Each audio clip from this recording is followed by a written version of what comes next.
All right, as you guys know, we're carrying the Seattle City Council thing tonight, which is pretty boring.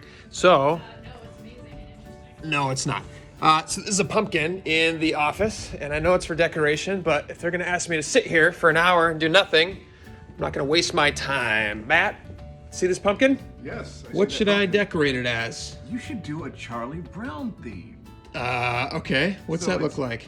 Like, have Linus in the pumpkin patch. That's Wait too for hard. the pumpkin. Something Very much meta. easier. Much easier. Ooh, easier. How about Snoopy? All right, we're gonna try Snoopy. It's a good challenge. What about KIRO Radio? Been done. KIRO Nights? KIRO Nights? Do a KIRO Nights. KIRO Nights. We set it on KIRO Nights. So the key to a good pumpkin is first you want to find the right type of shape. Now this is a very excellent example of a perfect gourd. So I think we're going to pick the right side here. Let's see. I think this is going to give us the most space to work with. The other thing that's very important is your cutlery. You want to make sure to have something sharp, but not something too wide, because you're going to want to be able to make those turns. For any curves, you want a knife that's flexible. This one's not very flexible. This one has a serrated edge on it, but I'm worried that it's actually a little bit too wide. This is not a great option. These are the only two knives in the house or in the station, so I'm gonna have to make do. First thing you want to do when you get into a pumpkin, everyone knows this, is carve a good lid.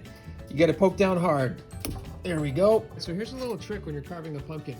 You want to make sure that the lid is being put back on in the correct fashion, and the best way to do that is to carve a little triangle. Oh, that's a bad spot. See, we're gonna get the triangle right there, and then you know exactly where to place it. So when you want to go back, see that? Easy there. And in the pumpkin world, we call this the money shot. See that? See all the seeds?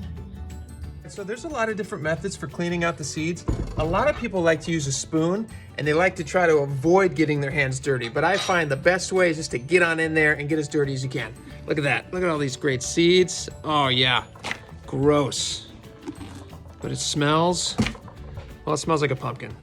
All right, we've been pretty successful here, guys. We got the lid cut. We got to make sure that the triangle fits as it should. And of course it does perfectly every time. Then what we want to do is look down in here. We've got the inside of the gourd cleaned out, and it's looking very clean. So now we got to pick the right side. I think that's going to be this one that we already talked about. And we're going to go ahead and mark out our design and get to it. As you can see, we made pretty quick work of this. Took about 10 minutes. No, I'm being generous. It's about 20 minutes.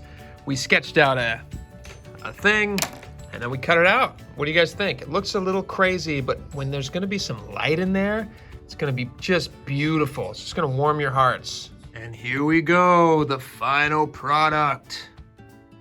Not bad, right guys? Pretty good.